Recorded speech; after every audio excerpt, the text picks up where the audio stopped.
বাংলাদেশি অনুপ্রবেশকারীদের পুশব্যাগের পক্ষে সওয়াল বিশ্ব হিন্দু পরিষদ নেতা প্রবীণ তোগাড়িয়ার। অসমের মুখ্যমন্ত্রীর উদ্দেশ্যে তার বার্তা, বাংলাদেশি অনুপ্রবেশকারীদের বিরুদ্ধে কঠোর ব্যবস্থা নেওয়ার সুযোগ এসেছে হিমন্ত বিশ্ব শর্মার সামনে। অনুপ্রবেশকারীদের তাড়াতে বাংলাদেশি মুক্ত অসম আন্দোলনের ঘোষণা করা উচিত বলেও মন্তব্য করেন প্রবীণ তোগাড়িয়া। জেলায় জেলায় তৃণমূল পরিচালিত পঞ্চায়েতে গড়হাজির থাকছেন পঞ্চায়েত প্রধান, উপপ্রধানরা। এই প্রেক্ষাপটে কড়া হুঁশিয়ারি দিলেন রাজ্যের পঞ্চায়েত মন্ত্রী। হয় পঞ্চায়েতে পরিষেবা দিন, নয়তো পদত্যাগ করুন, স্পষ্ট বার্তা দিলীপ ঘোষের। ডিমের জায়গায় ইট মারা হবে, তখন সেরকম ভালোই চলে আসুন। সরকার বদলের পর থেকেই রাজ্যের একাধিক তৃণমূল পরিচালিত পঞ্চায়েতে কাজ থমকে যাওয়ার অভিযোগ উঠেছে, ফলে পরিষেবা থেকে বঞ্চিত হচ্ছেন সাধারণ মানুষ। এই আবহে কড়া হুঁশিয়ারি শোনা গেল পঞ্চায়েত মন্ত্রী দিলীপ ঘোষের গলায়। প্রায় 2000 প্রধান নিষ্ক্রিয় বা পালিয়ে গেছেন বা অফিস আসছেন না, ফলে যেমন সরকারি কাজের প্রজেক্টে অসুবিধা হচ্ছে, ঠিক সেরকম সাধারণ মানুষ বিভিন্ন সার্টিফিকেট ইত্যাদি যেটা পান সেটা পাচ্ছেন না। পেমেন্ট বন্ধ হয়ে যাচ্ছে। দরকার হলে পুলিশ পাঠাবো, বাড়িতে তুলে নিয়ে আসবে। আর না হলে সাধারণ মানুষকে বাড়ি ঘেরাও করবো, ডিমের জায়গায় ইট মারা হবে, তখন সেরকম ভালোই চলে আসুন। বরাবরই তার অসভ্যতার জন্য একটা খ্যাতি আছে। ওর কোনো মন্তব্যকে আমি গুরুত্ব দিয়ে দেখতে চাই না। পঞ্চায়েতে যে অনেকে যাচ্ছে না এটা ঠিক, তার কারণ ভয়ে। বিজেপির লোকরা গিয়ে আক্রমণ করছে, মারছে, ধরছে, পঞ্চায়েত ভেঙে দিচ্ছে, তাই অনেকে যাচ্ছে না। দিলীপ ঘোষের নিতান কার্যকরী হয় কিনা দেখা যাবে। জলপাইগুড়ির তৃণমূল পরিচালিত অরবিন্দ গ্রাম পঞ্চায়েত। অভিযোগ, বিক্ষোভের ভয়ে দিনের পর দিন অফিসে আসছেন না তৃণমূল নেতা ও পঞ্চায়েত প্রধান রাজেশ মণ্ডল। এদিন তার বাড়ির সামনেই আছড়ে পড়ে গ্রামবাসীদের ক্ষোভ। অরবিন্দ অঞ্চলের উন্নয়ন হচ্ছে না কেন? প্রধান তুমি জবাব দাও। চোর প্রধান দূর হাঁটো। 100 দিনের কাজ কোথায় গেল? প্রধান তুমি জবাব দাও। জবাব তোমায় দিতে হবে। যখনই যাইতে হবে চোখের জল ফেলতে হবে। দাদা পরে কথা বলবেন, হ্যাঁ দাদা পরে আসবা, এখন দাদা নেই। কেন হবে এই জিনিসটা? শেষমেশ নিজের পদ থেকে ইস্তফা দিয়েছেন তৃণমূলের পঞ্চায়েত প্রধান। আমি ঠিক সিকিউর ফিল করছি না, সেই জন্য যাইনি। হিসাব নিকাশ তো যেটা জিপি, সেটা তো জিপি থেকে হবে, সেটা তো অডিট হবে, তখন অডিট ফেস করতে হবে, সেটা ফেস করে নেব। একই ছবি পশ্চিম বর্ধমানের পাণ্ডবেশ্বরের নবগ্রাম পঞ্চায়েতে। অভিযোগ, রাজ্যের তৃণমূল সরকার বিদায় নিতেই পঞ্চায়েত থেকে পাট গুটিয়েছেন প্রধান ও উপপ্রধান, দিয়েছেন ইস্তফা। প্রত্যেক দিন পঞ্চায়েত যাচ্ছি, পঞ্চায়েত থেকে ঘুরে আসছি। 125 দিনের কাজ চালু হয়েছে, ওইটার কোনো খবর পাওয়া যাচ্ছে না। কোচবিহারের তৃণমূল পরিচালিত গুড়িয়াহাটি এক পঞ্চায়েতে আবার বিধানসভা ভোটের ফল বেরোনোর পর থেকেই অফিসে পা রাখছেন না এলাকার তৃণমূল নেত্রী ও পঞ্চায়েত প্রধান। 4 তারিখের পর থেকে আপনি যাচ্ছেন না অঞ্চল অফিসে? শরীর অসুস্থ কারণে যাচ্ছি না, আর জনসাধারণের পরিষেবা বাড়ির থেকে দিচ্ছি। শরীর ভালো হলে অফিসে যাব। পঞ্চায়েত প্রতিনিধি বেতন নিচ্ছে, তার দায়িত্ব পরিষ্কার হয়, আপনি পদত্যাগ করে দিন। বেতন নেন, টাকা লুট করেছেন, এখন পালিয়ে গেলে হবে নাকি?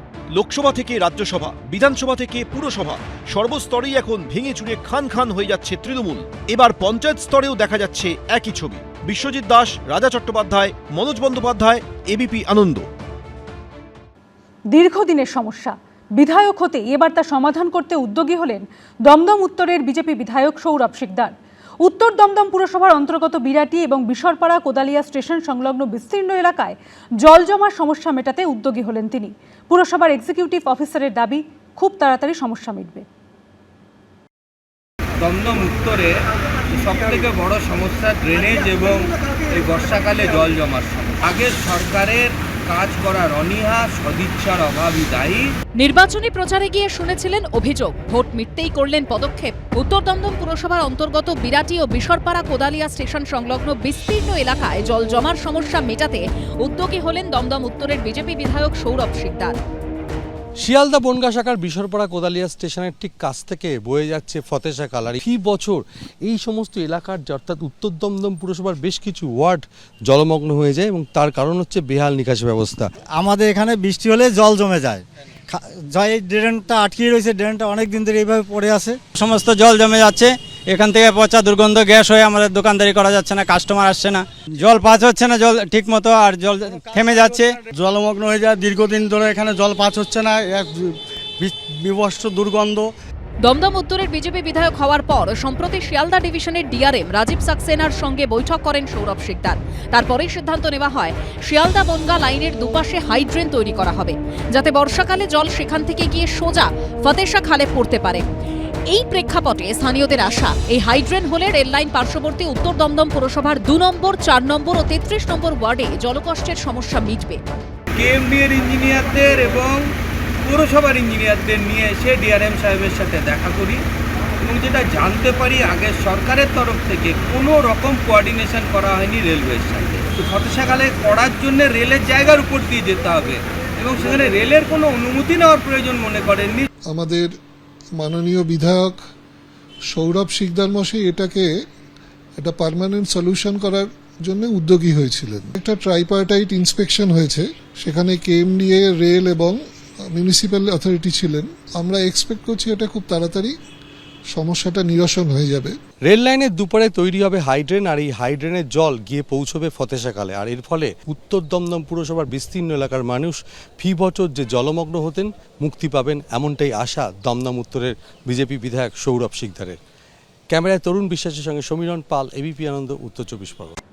দেবরাজ চক্রবর্তীর বিরুদ্ধে তোলাবাজি সহ সমস্ত অভিযোগের তদন্তে এবার বিধাননগর পুলিশ কমিশনারেটের এসআইটি 8 সদস্যের বিশেষ তদন্তকারী দল খতিয়ে দেখবেন অভিযোগের খুঁটিনাটি। পুলিশ সূত্রে খবর, দেবরাজ কাণ্ডে জিজ্ঞাসাবাদের জন্য ফের নোটিশ পাঠানো হতে পারে বিধাননগর পুরসভার 6 প্রাক্তন তৃণমূল কাউন্সিলর এবং ছায়াসঙ্গী তৃণমূল নেতাকে। তৃণমূলের আমলে তিনি ছিলেন বাগুইয়াটির বেতাজ বাদশা। প্রাক্তন তৃণমূল বিধায়ক স্ত্রী অদিতি মুন্সিকে সামনে রেখে দেবরাজ চক্রবর্তী নাকি গড়ে তুলেছিলেন দুর্নীতির সাম্রাজ্য। অভিযোগ, বিধাননগরের প্রাক্তন মেয়র পরিষদের এলাকায় উঠত তোলাবাজির টাকা। সরকার বদলাতেই সেই দাপুটে তৃণমূল নেতার ঠাঁই হয়েছে এখন গারদে। এবার দেবরাজ চক্রবর্তীর বিরুদ্ধে সমস্ত মামলার তদন্ত করবে এসআইটি। যা ইস্যু আছে একটা পিএসের পক্ষে সম্ভব না, কারণ অনেক মাল্টিপল পিএস ইনভলভ আছে এখানে।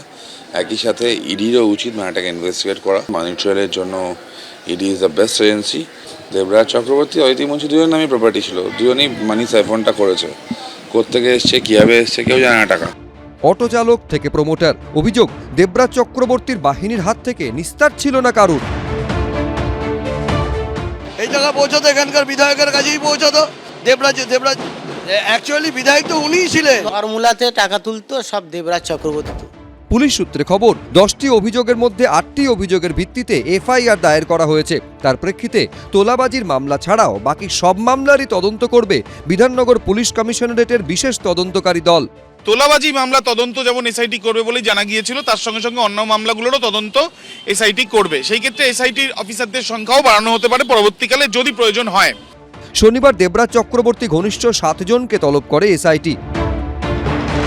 ডেকে পাঠানো হয় 27 নম্বর ওয়ার্ডের প্রাক্তন কাউন্সিলর বিনু মণ্ডল, 24 নম্বর ওয়ার্ডের প্রাক্তন কাউন্সিলর মনীষ মুখোপাধ্যায়, 16 নম্বর ওয়ার্ডের প্রাক্তন কাউন্সিলর গোপাল বাগুই, 9 নম্বর ওয়ার্ডের প্রাক্তন কাউন্সিলর সমরেশ চক্রবর্তী, 26 নম্বর ওয়ার্ডের প্রাক্তন কাউন্সিলর মাইকেল নস্কর এবং 6 নম্বর ওয়ার্ডের প্রাক্তন কাউন্সিলর সম্রাট বড়ুয়াকে। এছাড়াও হাজিরার নোটিশ পাঠানো হয় দেবরাজ চক্রবর্তী ছায়াসঙ্গী বলে পরিচিত তৃণমূল নেতা রতন মৃধাকেও। তবে এসআইটির তলবে এখনো পর্যন্ত কেউ সাড়া দেননি। এই ক্ষেত্রে যে বিভিন্ন জায়গায় তোলাবাজির যে অভিযোগগুলো হচ্ছিল এবং সেটা একটি গোষ্ঠীগতভাবে সেই তোলাবাজিগুলো করা হতো, সেই ক্ষেত্রে দেবরাজের কিছু ঘনিষ্ঠরা তারা যেতেন, এমনই অভিযোগ উঠে এসছে সামনে। তো সেই ক্ষেত্রে সেই তোলাবাজির টাকাগুলো কিভাবে আত্মসাৎ হয়েছে বা যদি হয়ে থাকে সেই ক্ষেত্রে বন্টন হয়েছিল কিনা, এই বিষয়গুলো পুঙ্খানুপুঙ্খ তথ্য সন্ধানের প্রক্রিয়া চালানো হচ্ছে, এমনটাই পুলিশ সূত্র থেকে জানা যাচ্ছে। তদন্তকারীদের নজরে রয়েছে দেবরাজ চক্রবর্তী ও তার স্ত্রী অদিতি মুন্সির ব্যাংক অ্যাকাউন্ট স্টেটমেন্টও। পুলিশ সূত্রে খবর, বিধানসভা ভোটের আগে সিঙ্গল ও জয়েন্ট অ্যাকাউন্ট মিলিয়ে 5টি ব্যাংকে দেবরাজ দম্পতির কোটি কোটি টাকার লেনদেন করা হয়েছে। পুলিশ সূত্রে আরও খবর, সেই লেনদেনের তথ্য নিয়ে বিস্তারিত জানতে ব্যাংক ম্যানেজারদের সঙ্গে যোগাযোগ করেছেন তদন্তকারীরা। কোটির ক্লাবে তো অনেক লোক ওদের দেখছি, কারুর 6.5 কিলো সোনা বেরোচ্ছে, কারুর 50 কোটি বেরোচ্ছে, কারুর বা খাটের তলা থেকে 100 কোটি বেরোচ্ছে। খোঁজ নিয়ে দেখুন আমার বান্ধবী আছে কিনা। এদের দেবরাজ বাবুর নাম রেখেছে বা দেবরাজ, রাবণরাজ রাখলে ভালো করতো। এগুলো আমাদের কিছু জানা ছিল না। এই দেখুন আমার কাছে বই আছে, ভারতীয় নাগরিক সুরক্ষা সংহিতা। এফআইআর যে কেউ জারি করতে পারে। এফআইআর পেশ করা মানে সেটা তদন্ত হবে। সুতরাং কি এফআইআর দাখিল করেছে সেটা বড় কথা নয়, শেষ পর্যন্ত কি দাঁড়ায় সেইটা। পুলিশ সূত্রে খবর, দেবরাজ চক্রবর্তী ঘনিষ্ঠ 7 জনকে ফের পাঠানো হতে পারে নোটিশ। আবির দত্ত, জয়ন্ত পাল, রঞ্জিত সাউ, এবিপি আনন্দ, কলকাতা। জেলায় জেলায় তৃণমূল পরিচালিত পঞ্চায়েতে গড়হাজির থাকছেন পঞ্চায়েত প্রধান, উপপ্রধানরা। এই প্রেক্ষাপটে কড়া হুঁশিয়ারি দিলেন রাজ্যের পঞ্চায়েত মন্ত্রী। হয় পঞ্চায়েতে পরিষেবা দিন, নয়তো পদত্যাগ করুন, স্পষ্ট বার্তা দিলীপ ঘোষের। ডিমের জায়গায় ইট মারা হবে তখন, সেরকম ভালোই চলে আসুন। সরকার বদলের পর থেকেই রাজ্যের একাধিক তৃণমূল পরিচালিত পঞ্চায়েতে কাজ থমকে যাওয়ার অভিযোগ উঠেছে, ফলে পরিষেবা থেকে বঞ্চিত হচ্ছেন সাধারণ মানুষ। এই আবহে কড়া হুঁশিয়ারি শোনা গেল পঞ্চায়েত মন্ত্রী দিলীপ ঘোষের গলায়। প্রায় 2000 প্রধান নিষ্ক্রিয় বা পালিয়ে গেছেন বা অফিস আসছেন না, ফলে যেমন সরকারি কাজের প্রজেক্টে অসুবিধা হচ্ছে, ঠিক সেরকম সাধারণ মানুষ বিভিন্ন সার্টিফিকেট ইত্যাদি যেটা পান সেটা পাচ্ছেন না, পেমেন্ট বন্ধ হয়ে যাচ্ছে। দরকার হলে পুলিশ পাঠাবো, বাড়িতে তুলে নিয়ে আসবে, আর না হলে সাধারণ মানুষকে বাড়ি ঘেরাও করবো, ডিমের জায়গায় ইট মারা হবে তখন, সেরকম ভালোই চলে আসুন। বরাবরই তার অসভ্যতার জন্য একটা খ্যাতি আছে। ওর কোনো মন্তব্যকে আমি গুরুত্ব দিয়ে দেখতে চাই না। পঞ্চায়েতে যে অনেকে যাচ্ছে না এটা ঠিক, তার কারণ ভয়ে বিজেপির লোকরা গিয়ে আক্রমণ করছে, মারছে, ধরছে, পঞ্চায়েত ভেঙে দিচ্ছে, তাই অনেকে যাচ্ছে না। দিলীপ ঘোষের নিতান কার্যকরী হয় কিনা দেখা যাবে। জলপাইগুড়ির তৃণমূল পরিচালিত অরবিন্দ গ্রাম পঞ্চায়েত। অভিযোগ, বিক্ষোভের ভয়ে দিনের পর দিন অফিসে আসছেন না তৃণমূল নেতা ও পঞ্চায়েত প্রধান রাজেশ মণ্ডল। এদিন তার বাড়ির সামনেই আছড়ে পড়ে গ্রামবাসীদের ক্ষোভ। অরবিন্দ অঞ্চলের উন্নয়ন হচ্ছে না কেন? প্রধান তুমি জবাব দাও। চোর প্রধান দূর হাঁটো। 100 দিনের কাজ কোথায় গেল? প্রধান তুমি জবাব দাও। জবাব তোমায় দিতে হবে। যখনই যাইতে হবে চোখের জল ফেলতে হবে। দাদা পরে কথা বলবেন, হ্যাঁ দাদা পরে আসবা, এখন দাদা নেই। কেন হবে এই জিনিসটা? শেষমেশ নিজের পদ থেকে ইস্তফা দিয়েছেন তৃণমূলের পঞ্চায়েত প্রধান। আমি ঠিক সিকিউর ফিল করছি না, সেই জন্য যাইনি। হিসাব নিকাশ তো যেটা জিপির, সেটা তো জিপি থেকে হবে, সেটা তো অডিট হবে, তখন অডিট ফেস করতে হবে, সেটা ফেস করে নেব। একই ছবি পশ্চিম বর্ধমানের পাণ্ডবেশ্বরের নবগ্রাম পঞ্চায়েতে। অভিযোগ, রাজ্যের তৃণমূল সরকার বিদায় নিতেই পঞ্চায়েত থেকে পাট গুটিয়েছেন প্রধান ও উপপ্রধান, দিয়েছেন ইস্তফা। প্রত্যেক দিন পঞ্চায়েত যাচ্ছি, পঞ্চায়েত থেকে ঘুরে আসছি, 125 দিনের কাজ চালু হয়েছে, ওইটার কোনো খবর পাওয়া যাচ্ছে না। কোচবিহারের তৃণমূল পরিচালিত গুড়িয়াহাটি এক পঞ্চায়েতে আবার বিধানসভা ভোটের ফল বেরোনোর পর থেকেই অফিসে পা রাখছেন না এলাকার তৃণমূল নেত্রী ও পঞ্চায়েত প্রধান। 4 তারিখের পর থেকে আপনি যাচ্ছেন না অঞ্চল অফিসে? শরীর অসুস্থ কারণে যাচ্ছি না, আর জনসাধারণের পরিষেবা বাড়ির থেকে দিচ্ছি। শরীর ভালো হলে অফিসে যাব। পঞ্চায়েত প্রতিনিধি বেতন নিচ্ছে, তার দায়িত্ব পরিচালনা হয়, আপনি পদত্যাগ করে দিন। বেতন নেন, টাকা লুট করেছেন, এখন পালিয়ে গেলে হবে নাকি? লোকসভা থেকে রাজ্যসভা, বিধানসভা থেকে পুরসভা, সর্বস্তরেই এখন ভেঙে চুরে খান হয়ে যাচ্ছে তৃণমূল। এবার পঞ্চায়েত স্তরেও দেখা যাচ্ছে একই ছবি। বিশ্বজিৎ দাস, রাজা চট্টোপাধ্যায়, মনোজ বন্দ্যোপাধ্যায়, এবিপি আনন্দ। দীর্ঘদিনের সমস্যা, বিধায়ক হতে এবার তা সমাধান করতে উদ্যোগী হলেন দমদম উত্তরের বিজেপি বিধায়ক সৌরভ শিকদার। উত্তর দমদম পুরসভার অন্তর্গত বিরাটি এবং বিশরপাড়া কোদালিয়া স্টেশন সংলগ্ন বিস্তীর্ণ এলাকায় জল জমার সমস্যা মেটাতে উদ্যোগী হলেন তিনি। পুরসভার এক্সিকিউটিভ অফিসারের দাবি, খুব তাড়াতাড়ি সমস্যা মিটবে। দমদম উত্তরে সবথেকে বড় সমস্যা ড্রেনেজ এবং এই বর্ষাকালে জল জমার সমস্যা। আগের সরকারের কাজ করার অনীহা, সদিচ্ছার অভাবই দায়ী। নির্বাচনী প্রচারে গিয়ে শুনেছিলেন অভিযোগ, ভোট মিটতেই করলেন পদক্ষেপ। উত্তর দমদম পুরসভার অন্তর্গত বিরাটি ও বিশরপাড়া কোদালিয়া স্টেশন সংলগ্ন বিস্তীর্ণ এলাকায় জল জমার সমস্যা মেটাতে উদ্যোগী হলেন দমদম উত্তরের বিজেপি বিধায়ক সৌরভ শিকদার। শিয়ালদা বনগাঁ শাখার বিশরপাড়া কোদালিয়া স্টেশনের ঠিক কাছ থেকে বয়ে যাচ্ছে ফতেশা কালারি। ফি বছর এই সমস্ত এলাকার, অর্থাৎ উত্তর দমদম পুরসভার বেশ কিছু ওয়ার্ড জলমগ্ন হয়ে যায় এবং তার কারণ হচ্ছে বেহাল নিকাশি ব্যবস্থা। আমাদের এখানে বৃষ্টি হলে জল জমে যায়। এই ড্রেনটা আটকে রয়েছে, ড্রেনটা অনেক দিন ধরে এইভাবে পড়ে আছে, সমস্ত জল জমে যাচ্ছে। এখান থেকে পচা দুর্গন্ধ গ্যাস হয়ে আমাদের দোকানদারি করা যাচ্ছে না, কাস্টমার আসছে না, জল পাস হচ্ছে না জল ঠিক মতো, আর জল থেমে যাচ্ছে, জলমগ্ন হয়ে যায়। দীর্ঘদিন ধরে এখানে জল পাস হচ্ছে না, এক বিভৎস দুর্গন্ধ। দমদম উত্তরের বিজেপি বিধায়ক হওয়ার পর সম্প্রতি শিয়ালদা ডিভিশনের ডিআরএম রাজীব সাক্সেনার সঙ্গে বৈঠক করেন সৌরভ শিকদার। তারপরেই সিদ্ধান্ত নেওয়া হয় শিয়ালদা বনগাঁ লাইনের দুপাশে হাইড্রেন তৈরি করা হবে, যাতে বর্ষাকালে জল সেখান থেকে গিয়ে সোজা ফতেশা খালে পড়তে পারে। এই প্রেক্ষাপটে স্থানীয়দের আশা, এই হাইড্রেন হলে রেললাইন পার্শ্ববর্তী উত্তর দমদম পুরসভার 2 নম্বর, 4 নম্বর ও 33 নম্বর ওয়ার্ডে জলকষ্টের সমস্যা মিটবে। কেএমডি এর ইঞ্জিনিয়ারদের এবং পৌরসভার ইঞ্জিনিয়ারদের নিয়ে এসে ডিআরএম সাহেবের সাথে দেখা করি এবং যেটা জানতে পারি আগের সরকারের তরফ থেকে কোনো রকম কোঅর্ডিনেশন করা হয়নি রেলওয়ের সাথে। ফতেশাখালে করার জন্য রেলের জায়গার উপর দিয়ে যেতে হবে এবং সেখানে রেলের কোনো অনুমতি নেওয়ার প্রয়োজন মনে করেননি।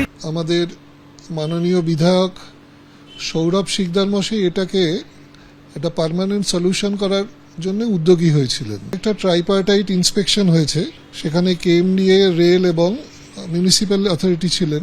আমরা এক্সপেক্ট করছি এটা খুব তাড়াতাড়ি সমস্যাটা নিরসন হয়ে যাবে। রেল লাইনের দুপারে তৈরি হবে হাইড্রেন, আর এই হাইড্রেনের জল গিয়ে পৌঁছবে ফতেশাখালে, আর এর ফলে উত্তর দমদম পুরসভার বিস্তীর্ণ এলাকার মানুষ ফি বছর যে জলমগ্ন হতেন মুক্তি পাবেন, এমনটাই আশা দমদম উত্তরের বিজেপি বিধায়ক সৌরভ শিকদারের। ক্যামেরায় তরুণ বিশ্বাসের সঙ্গে সমীরণ পাল, এবিপি আনন্দ, উত্তর 24 পরগনা। এবিপি আনন্দ, এগিয়ে থাকে, এগিয়ে রাখে।